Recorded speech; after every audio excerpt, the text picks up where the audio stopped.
नमस्कार दोस्तों, मैं श्वेताब कुमार आप सभी का आपके अपने YouTube चैनल लॉ कूल पर बहुत बहुत स्वागत करता हूं।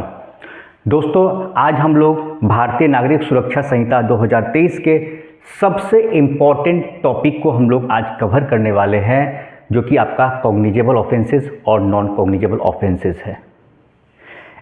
इस टॉपिक के बिना आप क्रिमिनल लॉ को नहीं समझ पाएंगे, क्योंकि जो ऑफेंस है उसको बेसिकली दो कैटेगरी में डिवाइड किया जाता है, जिससे कि यह पता चलता है कि जो ट्रायल है, जो मामले की सुनवाई है, वह किस तरीके से की जाएगी। वह इस बात पर निर्भर करता है कि वह अपराध संज्ञेय अपराध है या गैर संज्ञेय अपराध है, जिसे हम कॉग्निजेबल ऑफेंस कहते हैं और नॉन कॉग्निजेबल ऑफेंस कहते हैं। तो बहुत ध्यान से इस पूरे लेक्चर को आप सुनिएगा, क्योंकि मेरा काम आपको सिर्फ पढ़ाना ही नहीं बल्कि समझाना है। पढ़ते तो आप अखबारवी हैं, मेरा यह मानना है। सबसे पहले हम लोग डेफिनेशन पार्ट को देखेंगे। डेफिनेशन पार्ट क्या कहता है? तो डेफिनेशन पार्ट इसका सेक्शन 2(1) के जी में दिया हुआ है। As per section 2G it is an offence. Cognizable offence की बात हो रही है, तो यहाँ पर कॉग्निजेबल ऑफेंस को कहा गया है कि it is an offence where a police officer may arrest without warrant and start investigation. यानी कि कॉग्निजेबल ऑफेंस ऐसे ऑफेंसेस को कहा जाता है जिसमें कि जो पुलिस ऑफिसर होते हैं उन्हें गिरफ्तारी के लिए किसी भी प्रकार के वारंट की जरूरत नहीं होती है। और इस तरह के मामले जो कि संज्ञेय अपराध होते हैं, जो कॉग्निजेबल ऑफेंसेस होते हैं, उसमें police without any prior permission of the magistrate वह इन्वेस्टिगेशन भी कर सकते हैं। ठीक है, यही डेफिनेशन भी इसका यही कहता है। मतलब इसकी डेफिनेशन से ही इस ऑफेंस का एक कैरेक्टरिस्टिक हमें समझ में आ गया। ठीक है, कि यह ऑफेंस, जो कॉग्निजेबल ऑफेंस, वह ऑफेंसेस होते हैं जिसमें कि पुलिस बिना वारंट के गिरफ्तारी कर सकती है और मामले का इन्वेस्टिगेशन भी पुलिस के द्वारा किया जा सकता है। इसके लिए किसी भी प्रकार के प्रायर परमिशन की आवश्यकता नहीं है। वहीं अगर बात करें नॉन कॉग्निजेबल ऑफेंस की, ठीक इसके विपरीत होता है। अच्छा, एक बात और, एक ट्रिक मैं बता देता हूं। कॉग्निजेबल और नॉन कॉग्निजेबल ऑफेंस में ये आपका 2G में आता है और ये 2O में आता है। ठीक है, तो GO से गो दिमाग में कुछ आया? ठीक है, तो G stands for cognizable offence और O stands for non cognizable offence. यह एक ट्रिक है। और मैं आपको बता दूं कि अभी कुछ दिन पहले मैं किसी और का लेक्चर रैंडमली किया हुआ मैं स्क्रॉल कर रहा था यूट्यूब पर, तो वहाँ भी एक बड़े इंस्टीट्यूट ने इसी ट्रिक को अपनाया है। चलिए, अच्छा है, सीखना चाहिए। एक दूसरे से ही तो हम सीख के आगे भी बढ़ते हैं, इसमें मुझे कोई आपत्ति नहीं है। तो डेफिनेशन पार्ट में इससे आपको क्लॉज याद रहेगा। 2G में कॉग्निजेबल ऑफेंस, 2O में गो। O क्या हो गया? गो कम में O क्या हो गया? तो नॉन कॉग्निजेबल ऑफेंस। अब नॉन कॉग्निजेबल ऑफेंस क्या है? तो एज पर सेक्शन 2O में कहता है it is an offence where a police officer can not arrest without warrant. ठीक इसके विपरीत है, इसमें वारंट की आवश्यकता नहीं है। जो कॉग्निजेबल ऑफेंस है, क्यों नहीं है? गंभीर प्रवृत्ति के अपराध है ना, इसमें वारंट की आवश्यकता नहीं है। एक सूचना मिलता है पुलिस को, एक इंफॉर्मेशन मिलता है जिससे यह पता चलता है कि संज्ञेय अपराध है, और वैसी स्थिति में पुलिस क्या करती है? अरेस्ट करती है। क्या करती है? गिरफ्तारी करती है। ठीक है, और उसके बाद अगर इसी की बात की जाए नॉन कॉग्निजेबल ऑफेंस की, तो यहाँ पर पुलिस को वारंट की आवश्यकता पड़ती है। इस बात को याद रखिएगा। डेफिनेशन हो ही गया, 2G में नॉन कॉग्निजेबल, 2O में कॉग्निजेबल। अब नेचर ऑफ ऑफेंस, नेचर क्या है? तो जैसा कि मैंने आपको बताया, गंभीर प्रवृत्ति के अपराध है, तो वही है, सीरियस एंड हीनियस नेचर है। क्या है? जो नेचर है ऑफेंस का, जो नेचर है वो क्या है? Serious and heinous offences affecting society और इंडिविजुअल सेफ्टी। इससे क्या होता है? सोसाइटी एट लार्ज प्रभावित होती है। ठीक है, और जो इंडिविजुअल की सेफ्टी होती है वहाँ पर इस पर नकेल कसने के लिए इस तरह के अपराध का एक वर्गीकरण किया गया है कि यह अपराध संज्ञेय अपराध होगा, और कोई व्यक्ति इस तरह का अपराध करता है तो उसकी गिरफ्तारी, इमीडिएट उसकी गिरफ्तारी होगी, उसकी अरेस्टिंग होगी। ठीक, तो nature of offence cognizable offence में क्या हो गया? It is a serious and heinous offences affecting society और इंडिविजुअल सेफ्टी। लेकिन वहीं अगर नॉन कॉग्निजेबल ऑफेंस की बात की जाए तो यह क्या है? यह छोटे मोटे अपराध होते हैं, less serious offences often private in nature. अब जैसे किसी ने किसी को थप्पड़ मार दिया, किसी ने किसी का बाल पकड़ लिया, तो यह क्या है? लेस सीरियस ऑफेंस है। ठीक है, और जनरली प्राइवेट इन नेचर, दो लोग के बीच में होता है। ठीक, वहीं अगर बात करें कॉग्निजेबल ऑफेंस के मामले में पुलिस पावर टू अरेस्ट, इसमें जो पुलिस को गिरफ्तारी का जो पावर दिया गया है वह कॉग्निजेबल ऑफेंस में क्या है, यह भी तो हमें समझना होगा। तो बिल्कुल बड़ी स्पष्ट बात है कि जो कॉग्निजेबल ऑफेंस है, हमने डिस्कस ही किया है कि police can arrest without magistrates permission. Cognizable offence के मामले में पुलिस को यह पावर है कि police can arrest without magistrate permission और वारंट। किसी प्रकार के वारंट की आवश्यकता नहीं है, किसी भी प्रकार के परमिशन की आवश्यकता नहीं है। संज्ञेय अपराध है, संज्ञेय अपराध है, गिरफ्तार करो, बस गिरफ्तार करो। अच्छा ठीक है, तो क्या जो नॉन कॉग्निजेबल ऑफेंस है उसमें भी यही बात लागू होता है? तो इसमें क्या होता है थोड़ा सा अच्छे से देख लीजिए आप। तो इस मामले में पुलिस कैन ओनली अरेस्ट, ध्यान से सुनिएगा, police can only arrest with prior permission और वारंट फ्रॉम दी मैजिस्ट्रेट। अब देखिए, जो नॉन कॉग्निजेबल ऑफेंस है इसमें पुलिस गिरफ्तार नहीं कर सकती है। गिरफ्तारी अगर करना है ना नॉन कॉग्निजेबल ऑफेंस के मामले में, जो 2O में आप देख रहे हैं, उसमें तभी गिरफ्तार किया जा सकता है पुलिस के द्वारा जब मैजिस्ट्रेट की परमिशन मिली होगी, और यहाँ पर उसके पास वारंट की आवश्यकता है। यहाँ पर विदाउट वारंट नहीं, यहाँ वारंट चाहिए। ठीक है, वारंट क्या है? गिरफ्तारी का आदेश कोर्ट से मिलेगा, उसके बाद ही आप कर सकते हैं, नहीं तो आप गिरफ्तार नहीं कर सकते हैं भाई साहब। यहाँ आप गिरफ्तार नहीं कर सकते हैं नॉन कॉग्निजेबल ऑफेंस में। छोटा मोटा अपराध है ना, ग्रेविटी ऑफ ऑफेंस भी तो देखिए, छोटा मोटा अपराध है, इसमें गिरफ्तारी करेंगे? बिल्कुल नहीं।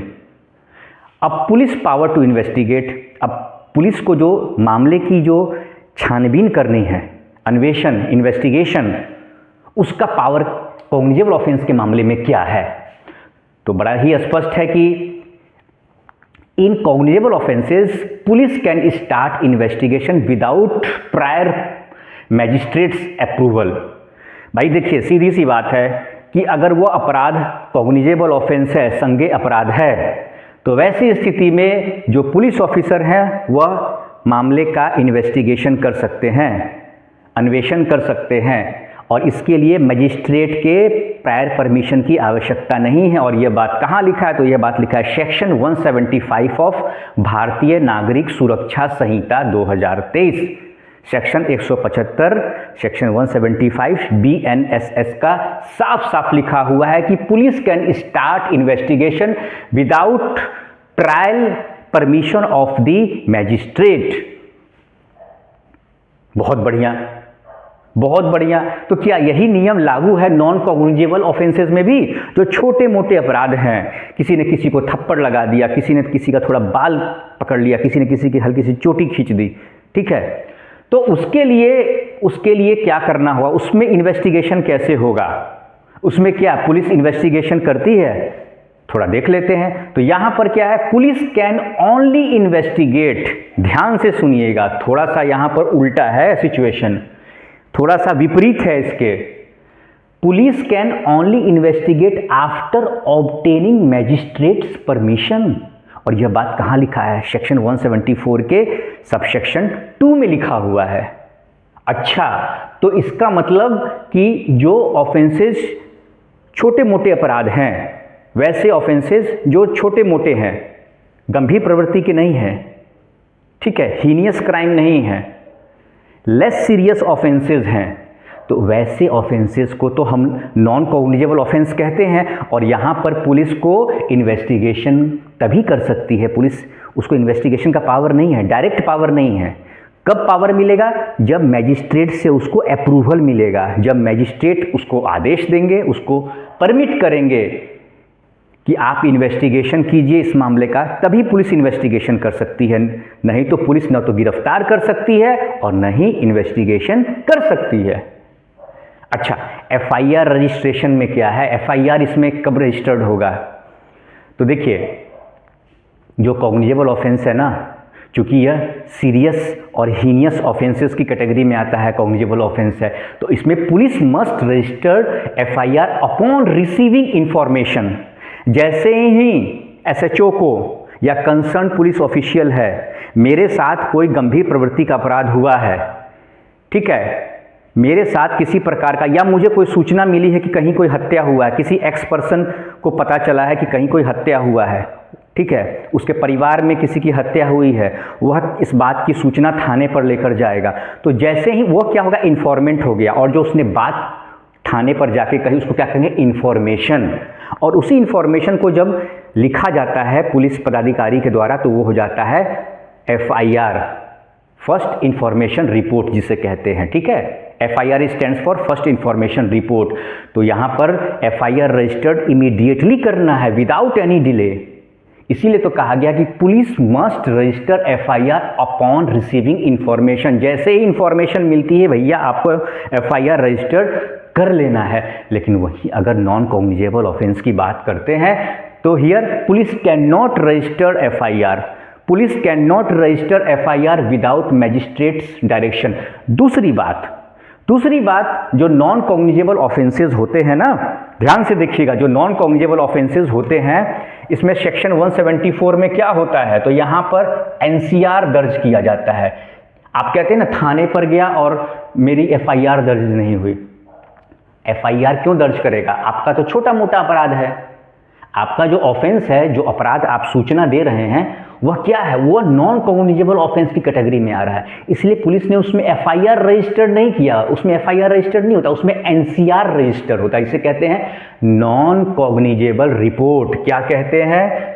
थोड़ा कान खोल लीजिए और अच्छे से सुन लीजिए, नॉन कॉग्निजेबल रिपोर्ट, ठीक है।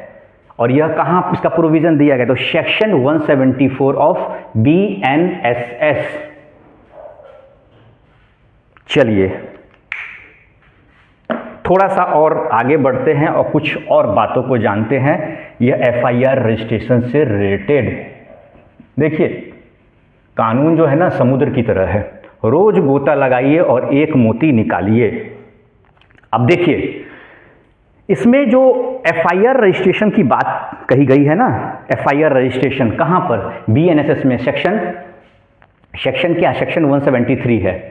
इसमें कुछ कंडीशन दिया गया है। एक्चुअली जो एफआईआर रजिस्ट्रेशन है उसमें कहा गया है, एक कंडीशन यहाँ इंपोज किया गया है सेक्शन 173 के सबसेक्शन 3 के तहत, ठीक है। एफआईआर की जो रजिस्ट्रेशन की बात कही गई है, ठीक है, प्राथमिकी सूचना दर्ज करने की बात कही गई, इसका प्रावधान है सेक्शन 173।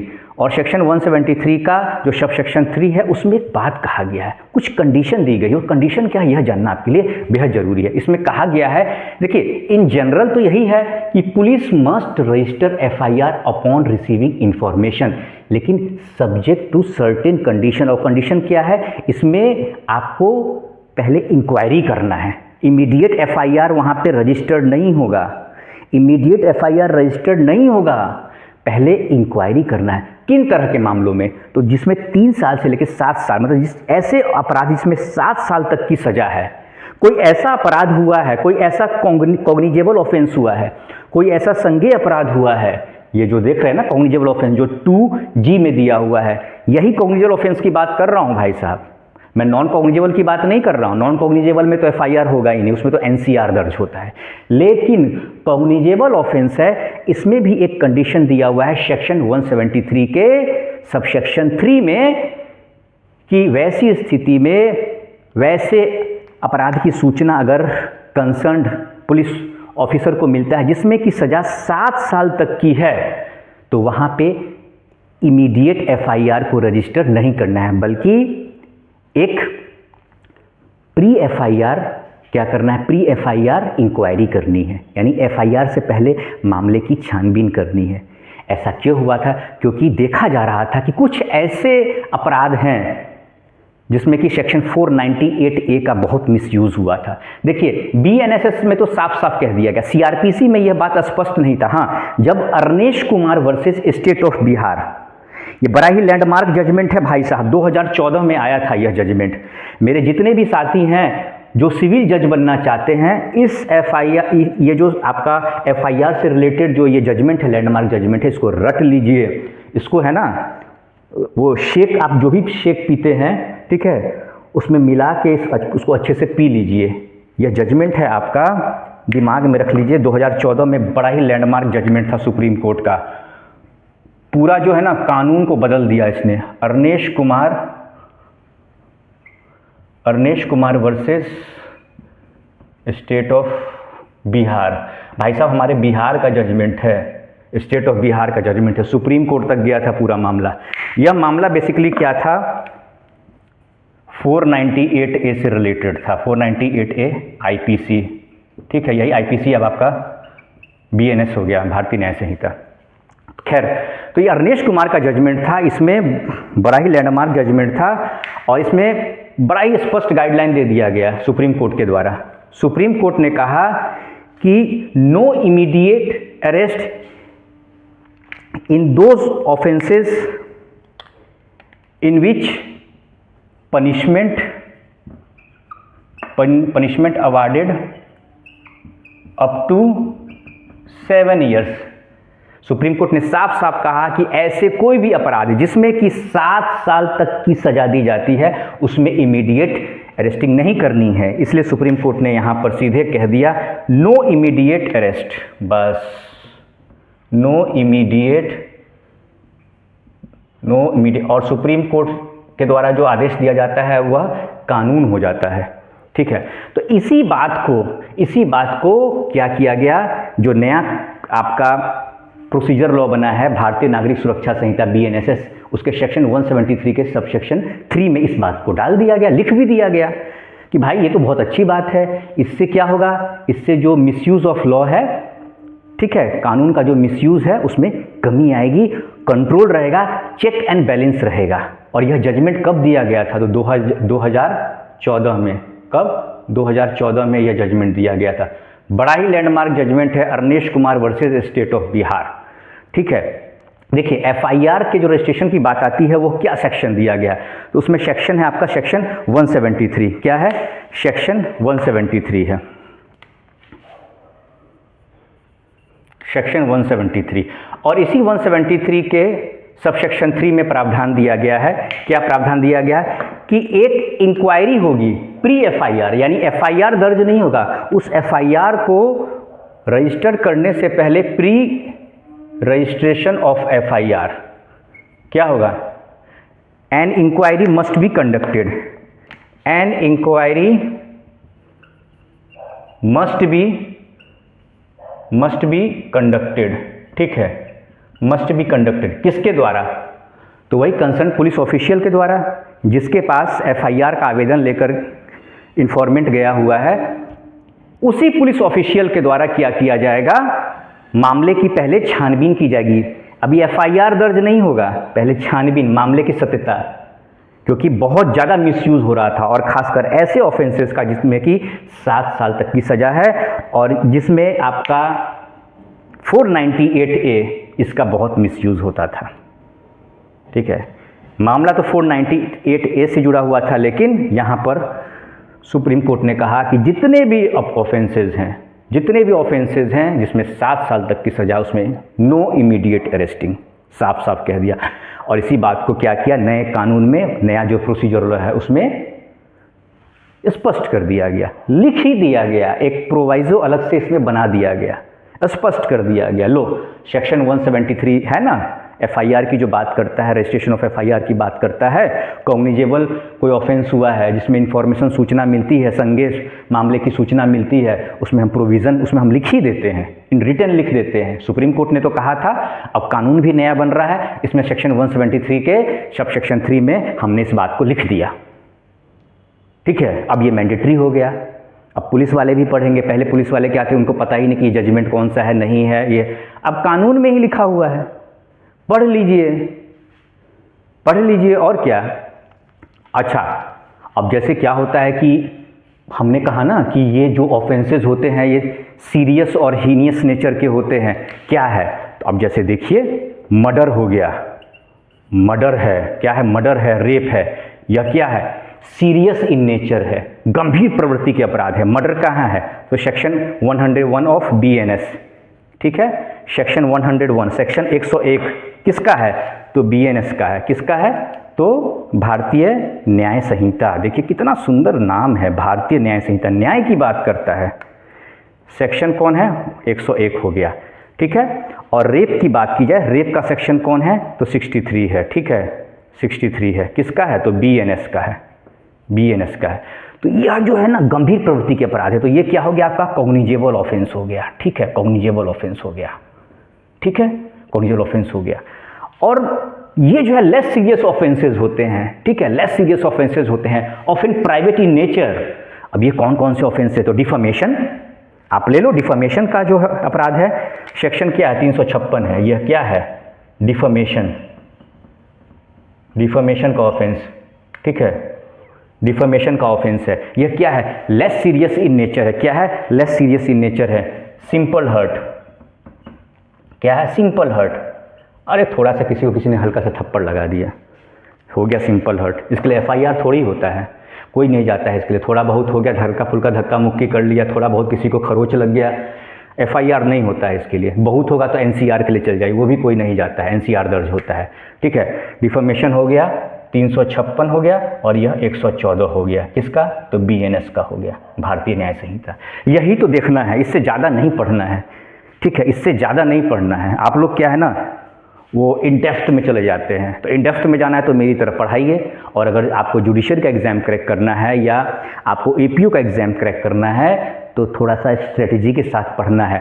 दूसरी बात मैं आपको बता दूं, और ये सबसे इम्पोर्टेंट बात है, जुडिशरी की तैयारी में अभी तक का जो मेरा एक्सपीरियंस है उसके आधार पर मैं कह रहा हूँ कि आप सिर्फ जुडिशरी नहीं, किसी भी कॉम्पिटिटिव एग्ज़ाम की तैयारी करते हैं, चाहे वो UPSC हो, स्टेट PCS हो, आपको एक बात पता होना चाहिए, एक अच्छा जो मेंटर होगा ना उसका मालूम है काम क्या होता है। देखिए आप कॉलेज में भी पढ़ते हैं, सेल्फ स्टडी भी करते हैं, ठीक है, लेकिन एक मेंटरशिप का काम क्या होता है वह बताता हूँ। जो मेंटर होते हैं ना वो आपको वह बताते हैं क्या नहीं पढ़ना है। आपकी तैयारी में आपको यह पता होना चाहिए क्या नहीं पढ़ना है। जैसे आप गाड़ी चलाते हैं ना, तो सिर्फ गाड़ी चलाने में रेस देना आपको नहीं आना चाहिए कि रेस दे रहे हैं, स्टीयरिंग पे बैठ गए कार के, 4 व्हीलर के, और स्टीयरिंग को पैर से दबाए जा रहे हैं, रेस नहीं देना है। आपको यह पता करना है कि किस गियर में गाड़ी चलानी है, कहाँ ब्रेक लेना है, कहाँ हॉर्न देना है, कहाँ टर्न लेना है, आपको यह पता होना चाहिए। आपको अपना डेस्टिनेशन पता है, लेकिन रास्ते में वहाँ तक पहुँचने में कितनी स्पीड लेनी है, कहाँ ब्रेक लगाना है, यह एक मेंटर बताता है। और मेरा पूरा प्रयास रहता है मेरे दोस्तों, यकीन मानिए मैं पूरे डेडिकेशन के साथ आपके साथ हूँ। अभी जो मैं लेक्चर शूट कर रहा हूँ पूरा फ़ैन बंद करके कर रहा हूँ, ठीक है, पूरी चारों तरफ से लाइट जल रही है, लाइट चुभती है रूम बंद करके, और गर्मी बहुत ज़बरदस्त है, ठीक है। तो चलता है इतना, क्योंकि मैं चाहता हूँ कि मेरा जो उद्देश्य है, लॉकुल के इस मंच का जो उद्देश्य है वह यह है कि जो हमने फेस किया, हमने जो परेशानी को फेस किया वह आपको न करना पड़े, खासकर उन बच्चों को न करना पड़े जिनके पास कोचिंग के लिए फ़ी नहीं है। सभी के पास पैसा नहीं होता है, ठीक है, खासकर कोचिंग के लिए बहुत सारे बच्चे सेल्फ स्टडी करते हैं। आप सेल्फ स्टडी कीजिए, कोई दिक्कत नहीं है, लेकिन मैं समय समय पर आप न भी चाहेंगे मैं आपको मेंटरशिप देता रहूँगा, क्योंकि मुझे पता है आज हम लोग के पास एक्सपीरियंस हो गया, हम लोग को भी लगता था अरे क्या ज़रूरत है मेंटरशिप की। तो कोई फ़ी नहीं है, कोई चार्ज नहीं है, ठीक है। ये बस यूँ समझिए कि मेरी जो जर्नी है उससे जो मैंने महसूस किया, मैं नहीं चाहता हूँ कि मेरे जो युवा साथी हैं जिनका सपना है जुडिशरी के एग्ज़ाम को क्रैक करना, उनको यह फेस करना पड़े। दोस्तों अगर हम कोर्ट की जुडिक्शन की बात करें कॉग्निजेबल ऑफेंस के मामले में, ठीक है, तो कॉग्निजेबल ऑफेंस के मामले में किस कोर्ट का जुडिक्शन होगा? देखिए बहुत ही स्पष्ट है कि कॉग्निजेबल ऑफेंस जो होते हैं, चूँकि यह गंभीर प्रवृत्ति के अपराध होते हैं, तो निश्चित तौर पर है कि इसमें जो कोर्ट होगा वह हायर कोर्ट होगा, और ज़िले में जो हाईएस्ट कोर्ट होता है डिस्ट्रिक्ट कोर्ट में, उसे कहा जाता है सेशंस कोर्ट। तो कॉग्निजेबल ऑफेंसेस जो भी होते हैं उसमें किस कोर्ट का जुडिक्शन होता है, तो it is tried bye sessions court, ठीक है, और first class magistrate depending on gravity of the offence, ठीक है। वहीं अगर नॉन कॉग्निजेबल ऑफेंस की बात करें, ठीक है, गैर संज्ञेय अपराध की, तो जैसा कि अभी हम लोग डिस्कस किए थे कि जो नॉन कॉग्निजेबल ऑफेंसेस होते हैं वह क्या होते हैं, बहुत ही छोटे मोटे अपराध होते हैं, ठीक है, जो कि गंभीर प्रवृत्ति के नहीं होते हैं। तो इस तरह के जो मामले होते हैं जो कि नॉन कॉग्निजेबल ऑफेंसेस होते हैं, it is tried bye judicial magistrate first class और सेकेंड क्लास, ठीक है। अच्छा, यह जो कोर्ट का जुडिक्शन है ये पता कैसे चलता है, देखिए, जब आप BNSS का बेयर एक्ट खोलेंगे, ठीक है, तो बेयर एक्ट का जो सबसे लास्ट सेक्शन है वह है आपका सेक्शन 531। क्या है? सेक्शन 531। तो 531 के बाद जैसे ही आप पेज पलटिएगा ना, तो एक टेबल बना होता है, पूरा एक चार्ट बना हुआ है, ठीक है, और वह चार्ट जो है उसमें क्लासिफाई किया गया है कि किस ऑफेंस को किस कोर्ट के द्वारा उसका ट्रायल चलेगा, यानी उस मामले की सुनवाई किस कोर्ट के द्वारा किया जाएगा। और वह जो टेबल बना हुआ है, वो जो चार्ट बना हुआ है पूरा, ऐसे ही पूरा कैटेगरी बना हुआ है, किस कोर्ट के द्वारा होगा, कौन सा ऑफेंस कंपाउंडेबल है, नॉन कंपाउंडेबल है। आगे हम लोग पढ़ेंगे भी कि कंपाउंडेबल नॉन कंपाउंडेबल क्या होता है। तो सेक्शन 531 पर पूरा चार्ट बना होता है, ठीक है, कि किस कोर्ट का जुडिक्शन होगा। अगर कोई ऑफेंस हुआ है, अगर मर्डर हुआ है, तो मर्डर का जो ट्रायल होगा वो किस कोर्ट के द्वारा किया जाएगा, ठीक है। तो मर्डर के मामले में किस कोर्ट को पावर दिया गया है, तो आपको सेशंस कोर्ट को दिया गया है। ऐसे पूरा लिखा रहता है पूरा, तो इससे आपको पता चल जाएगा। फिर कौन सा ऑफेंस कॉग्निजेबल है, कौन सा ऑफेंस नॉन कॉग्निजेबल है, यह भी आपको पता चल जाता है इसी चार्ट से, ठीक है, जो आपका फर्स्ट शेड्यूल है। वह चार्ट का नाम क्या है, तो वो चार्ट कहाँ दिया, तो फर्स्ट शेड्यूल में दिया हुआ। कहाँ दिया हुआ है? फर्स्ट शेड्यूल में दिया हुआ। इस बात को दिमाग में रखिएगा। अब आता है बेल प्रोविज़न। तो कॉग्निजेबल ऑफेंसेस के मामले में जो बेल का प्रावधान है, जो जमानत का प्रावधान है, उसका क्या नेचर है। तो देखिए, जनरली क्या होता है कि जो कॉग्निजेबल ऑफेंसेस होते हैं वो क्या होते हैं, नॉन बेलेबल होते हैं, गैर जमानती अपराध होते हैं। चूँकि गंभीर प्रवृत्ति के अपराध हैं तो उसमें आसानी से आपको बेल तो नहीं मिलने वाला है। तो यह क्या होता है, it is up to the discretion of the court. यह कोर्ट के क्षेत्राधिकार में है, यह कोर्ट का डिस्क्रिशन है कि वह बेल ग्रांट करे या नहीं करे। बेल के लिए आप जाएंगे, बेल अगर वहाँ पर आपका अलाउ नहीं होता है तो फिर आप फर्दर जो हायर कोर्ट है उसमें जाइए, आप अपील में जाइए। इसलिए कहा गया है कि generally in cognizable offences are those offences in which bail is not a right, ठीक है। जो कॉग्निजेबल ऑफेंसेस होते हैं उसमें बेल का अधिकार नहीं होता है, but it depends upon courts discretion. यह कोर्ट के डिस्क्रिशन पर भी निर्भर करता है कि बेल यानी जमानत दिया जाए या नहीं दिया जाए। लेकिन वहीं अगर हम बात करते हैं नॉन कॉग्निजेबल ऑफेंसेस की, ठीक है, तो यहाँ जो जनरली ऑफेंसेस होते हैं, these offences are generally in nature क्या होते हैं, या बेलेबल ऑफेंस होते हैं, ठीक है। तो बेलेबल ऑफेंस होते हैं, तो इसमें क्या है, accused can claim bail as a matter of right, ठीक है। जमानत को एक उनका अधिकार हो जाता है यहाँ पर, जिसके तहत उन्हें जमानत मिल जाता है, कठिनाई नहीं होती है, ठीक है। लेकिन वही है कि कॉग्निजेबल ऑफेंसेस के मामले में जो बेल की बात कही गई है वहाँ पर थोड़ा सा आपको दिक्कत हो जाता है। कभी कभी बेल नहीं आपको मिलता है, तो ऐसी स्थिति में फिर आप फर्दर हायर कोर्ट में अपील करते हैं।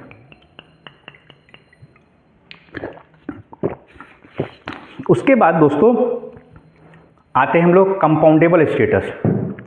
अब कंपाउंडेबल का मतलब क्या होता है, देखिए, कंपाउंडेबल का मतलब होता है कि यह जो कॉग्निजेबल ऑफेंसेस हैं या जो नॉन कॉग्निजेबल ऑफेंसेस हैं, यह इसमें सुलह हो सकता है या नहीं, कॉम्प्रोमाइज़ हो सकता है या नहीं। आप सुनते हैं ना कि दोनों पक्षों के बीच में सुलह हो गया, केस कॉम्प्रोमाइज़ हो गया, उसी को कहा जाता है कानून की भाषा में compoundable status of the offences.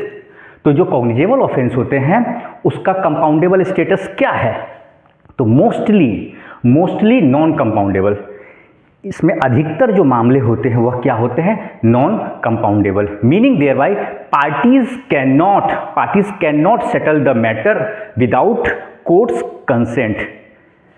इसका मतलब यह हुआ कि जो दोनों पक्ष हैं वो बिना कोर्ट के कंसेंट के, जब तक कोर्ट का यहाँ पर कंसेंट नहीं होगा तब तक वह मामले में सुलह नहीं कर सकते हैं। ठीक है, ये कॉग्निजेबल ऑफेंसेस के मामले में होता है।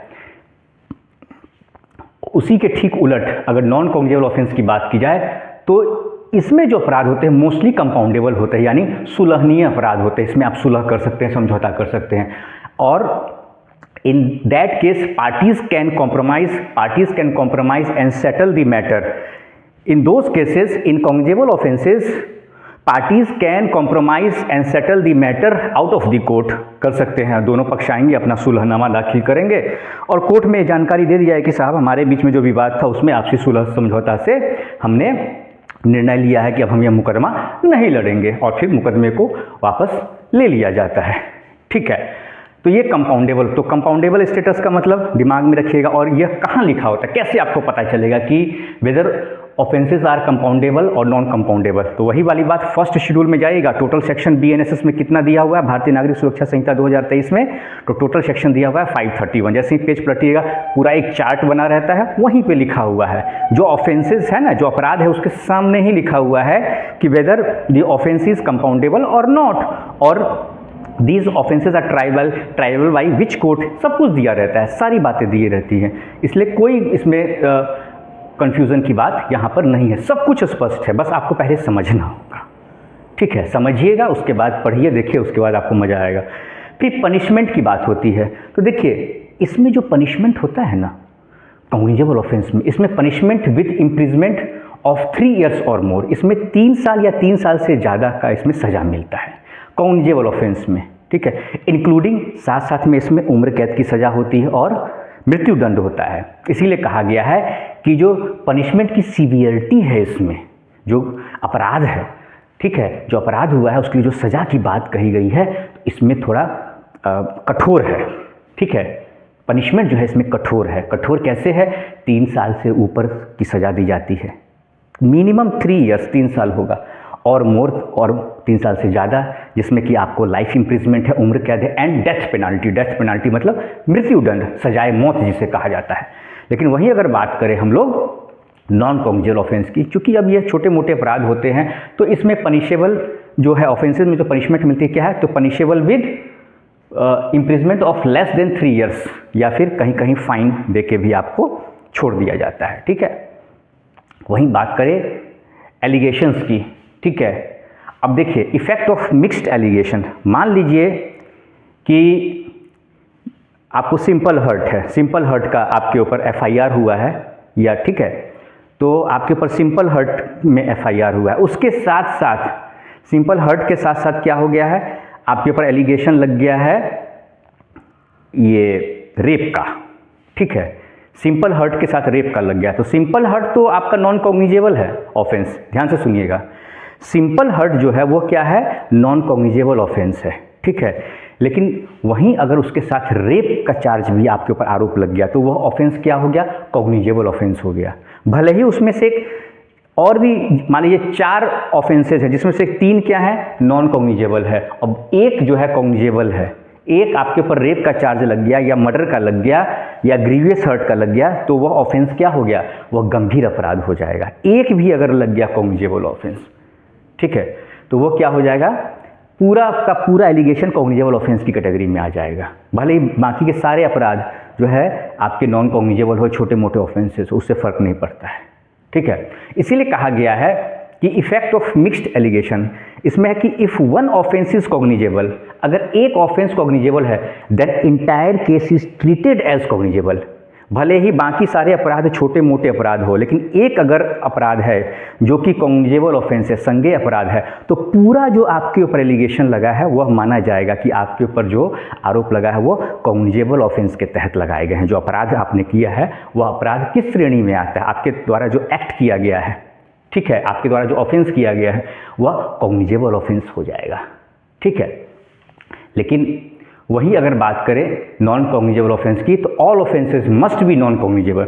नॉन कॉग्निजेबल ऑफेंस होने के लिए भाई एक ही शर्त है कि जितने भी ऑफेंसेस नॉन कॉग्निजेबल होना चाहिए, चाहे वो डिफॉर्मेशन हो, पब्लिक न्यूसेंस हो या सिंपल हर्ट हो, तो सब क्या है आपके, सब आपके नॉन कॉग्निजेबल ऑफेंस है। लेकिन जैसे ही डिफॉर्मेशन, पब्लिक न्यूसेंस और सिंपल हर्ट के साथ रेप लग गया, वैसे ही यह नॉन कॉग्निजेबल नहीं होकर कॉग्निजेबल हो जाएगा। ठीक है, समझ गए। अब उसके बाद बात करते हैं कि फाइलिंग ऑफ कंप्लेंट। ठीक है, तो इसमें क्या है, जो विक्टिम है, victim can directly approach the police station. भाई इसमें अगर आपके साथ कोई संज्ञेय अपराध हुआ है, आप थाने में जाइए, थाने में एफआईआर के लिए आवेदन दीजिए यहाँ पर। लेकिन वहीं अगर नॉन कॉग्निजेबल ऑफेंस की बात करें तो यहाँ victim must approach the judicial magistrate. देखिए आप थाने में जाइएगा ना, तो वहाँ आपकी एफआईआर दर्ज नहीं होगी। ठीक है, थाने में आप जाइएगा तो वहाँ पर आपकी एफआईआर दर्ज न होकर क्या होगा, एक एनसीआर दर्ज कर लिया जाएगा, जिसको कहते हैं नॉन कॉग्निजेबल रिपोर्ट। क्या कहते हैं, नॉन कॉग्निजेबल रिपोर्ट, एनसीआर दर्ज किया जाएगा। इससे बढ़िया है कि आप जाइए जुडिशियल मजिस्ट्रेट की कोर्ट में। ठीक है, वहाँ पर आप कंप्लेंट केस फाइल कीजिए। क्या कीजिए, कंप्लेंट केस फाइल कीजिए।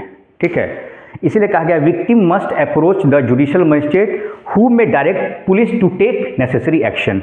इससे क्या होगा, आप जुडिशियल मजिस्ट्रेट की कोर्ट में जाइएगा और आपके साथ जो भी घटना हुई है उसके बारे में आप बताइएगा, एक पिटीशन, कंप्लेंट पिटीशन फाइल कीजिएगा, और उसके बाद कोर्ट सारे मामले को देखेगी। देन आफ्टर क्या कोर्ट क्या करेगी, उसमें पुलिस को डायरेक्शन दिया जाएगा टू टेक नेसेसरी एक्शन। ठीक है, नहीं तो आप जाइएगा पुलिस स्टेशन तो वहाँ पे एनसीआर करके और पड़ा रह जाता है।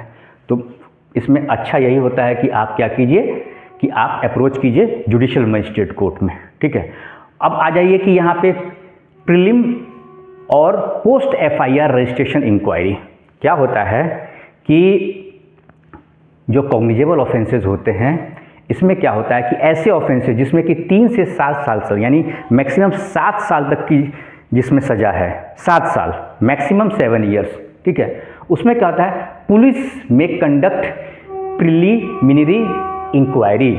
इसमें पुलिस के द्वारा क्या किया जाता है, एक पोस्ट एफआईआर रजिस्ट्रेशन इंक्वायरी किया जाता है। यानी एफआईआर दर्ज करने से पहले, ध्यान से सुनिएगा, ऐसे कॉग्निजेबल ऑफेंस के मामले में, कॉग्निजेबल ऑफेंस कौन से ऑफेंस होते हैं, हमने देखा है ना, 3 साल से ऊपर, 3 साल से ऊपर जो भी अपराध होते हैं जिसमें सज़ा मिलती है, ऐसे अपराध, ऐसे ऑफेंस जिसमें 3 साल या 3 साल से ज़्यादा, 3 साल से ज़्यादा कितना, लाइफ इम्प्रिजमेंट या फिर मृत्युदंड यानी डेथ पेनाल्टी, ऐसे जो भी अपराध होते हैं जिसके लिए यह सज़ा दी जाती है, उसे हम कहते हैं कॉग्निजेबल ऑफेंस। यह बात क्लियर है, यानी 3 साल से ऊपर जो भी जिसमें सज़ा मिलता है। ठीक, तो 3 साल से ऊपर सज़ा वाली बात हो गई। लेकिन एक कंडीशन दिया हुआ है कि 3 साल से लेकर और मैक्सिमम 7 ईयर्स, 7 साल तक की सज़ा जिस ऑफेंस में सज़ा दिया जाता है, वैसे अपराध के लिए जिसमें 7 साल तक की सज़ा है, उसमें क्या होगा, उसमें पुलिस को क्या करना है, एक पोस्ट एफआईआर रजिस्ट्रेशन इंक्वायरी करनी। यानी एफआईआर रजिस्ट्रेशन से पहले क्या करना है,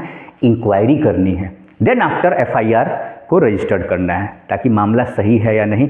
क्योंकि Arnesh Kumar versus state of Bihar 2014 का सुप्रीम कोर्ट का जजमेंट है। इसमें सुप्रीम कोर्ट ने कहा कि बहुत सारे ऐसे कानून हैं, जैसे 498A के मामले में जिसका मिसयूज़ होता है, इसको एज अ शील्ड नहीं, इसको ढाल के तौर पे नहीं, बल्कि इसको वेपन यानी इसको हथियार के तौर पर इस्तेमाल किया जाने लगा। इसीलिए सुप्रीम कोर्ट ने वो जजमेंट सुनाया।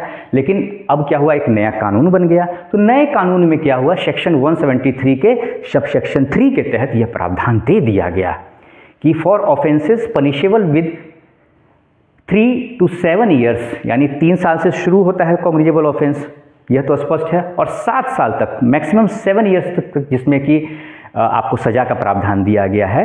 ठीक है, उसमें क्या है कि पुलिस को एक इंक्वायरी कंडक्ट करनी है, जो कि पोस्ट एफआईआर रजिस्ट्रेशन इंक्वायरी होगी। एफआईआर दर्ज करने से पहले यहाँ पर पुलिस को क्या करना है, एक इंक्वायरी करनी है। ठीक है, और नॉन कॉग्निजेबल ऑफेंस में ऐसा कुछ भी नहीं है। इसमें है no such inquiry is needed unless directed by the magistrate. देखिए, जो नॉन कॉग्निजेबल ऑफेंस होता है ना, इसमें जो भी पावर होता है ये जुडिशियल मजिस्ट्रेट के पास होता है, क्योंकि इसमें एफआईआर दर्ज करने का तो अधिकार ही नहीं है पुलिस को।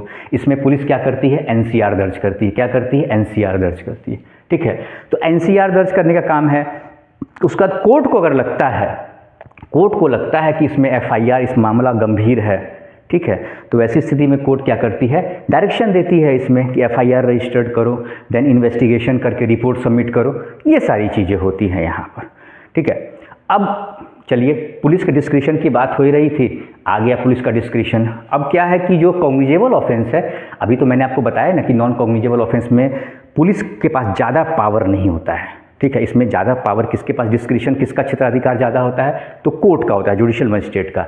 लेकिन वहीं अगर बात करें कॉग्निजेबल ऑफेंस की, जो कि आपका सेक्शन 2G में दिया हुआ है, ठीक है, 21 के G में दिया हुआ है, उसमें क्या है, वाइडर डिस्क्रिशन है, ठीक है।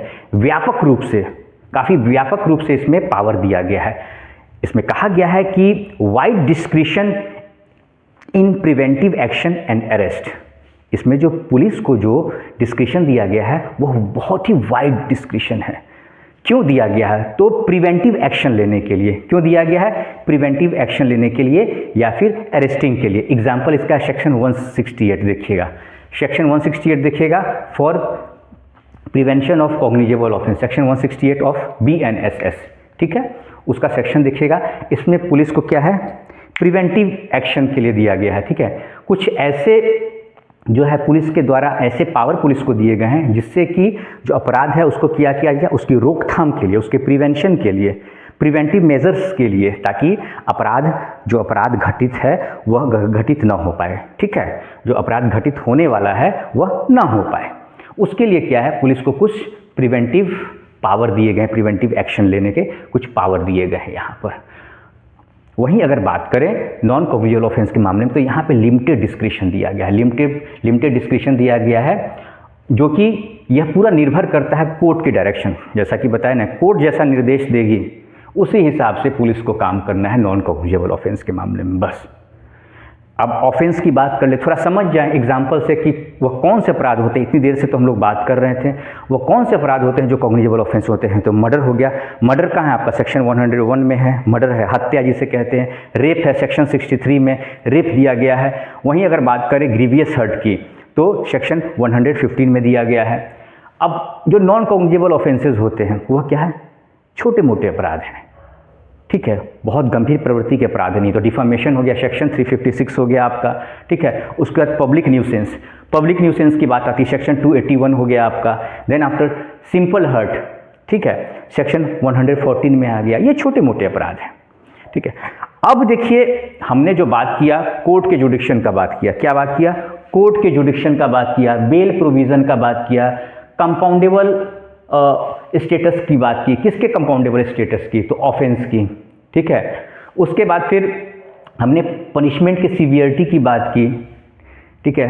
तो यह बातें कहाँ से पता चलती है कि ऑफेंसेस, जो ऑफेंस है उसमें किस कोर्ट का जुडिक्शन है, किस कोर्ट को पावर है उस मामले की सुनवाई करने का, अपराध सुलहनीय है या नहीं है, यह कैसे पता चलेगा, ठीक है। कौन ऑफेंस बेलेबल है, कौन ऑफेंस नॉन बेलेबल है, पता कैसे चलेगा। तो देखिए, इसके लिए क्या है, जो हमारा कानून है ना, प्रोसीजर लॉ नया, भारतीय नागरिक सुरक्षा संहिता 2023, इन शॉर्ट जिसे BNSS कहते हैं, उसमें टोटल सेक्शन दिया हुआ है 531, 531। यह सेक्शन जब खत्म होता है, ठीक है, उसके बाद पेज पलटिएगा तो एक पूरा चार्ट बना होता है, ऐसे पूरा टेबल बना होता है जिसमें पूरा दिया हुआ है, कोर्ट दिया हुआ है, पनिशमेंट दिया हुआ है, कोर्ट का पावर दिया हुआ है, कितना ऑफेंसेस, किस ऑफेंस के लिए कितना पनिशमेंट देना है, कंपाउंडेबल है या नहीं है, बेलेबल है या नहीं है, यह दिया हुआ है। और यह जो चार्ट बना हुआ है वो किसके तहत, तो फर्स्ट शेड्यूल, एक शेड्यूल बना हुआ है, उस शेड्यूल को कहते हैं, नाम है उसका फर्स्ट शेड्यूल। उसी फर्स्ट शेड्यूल में आपको बना हुआ है पूरा टेबल, जिससे कि आपको पता चल जाएगा कि किस कोर्ट का जुडिक्शन है, बेलेबल है या नॉन बेलेबल ऑफेंस है, कंपाउंडेबल है या नॉन कंपाउंडेबल ऑफेंसेस है, ये सारी चीज़ें। तो दोस्तों, हमने इन डिटेल इस लेक्चर में समझा what is cognizable offence, what is non cognizable offence.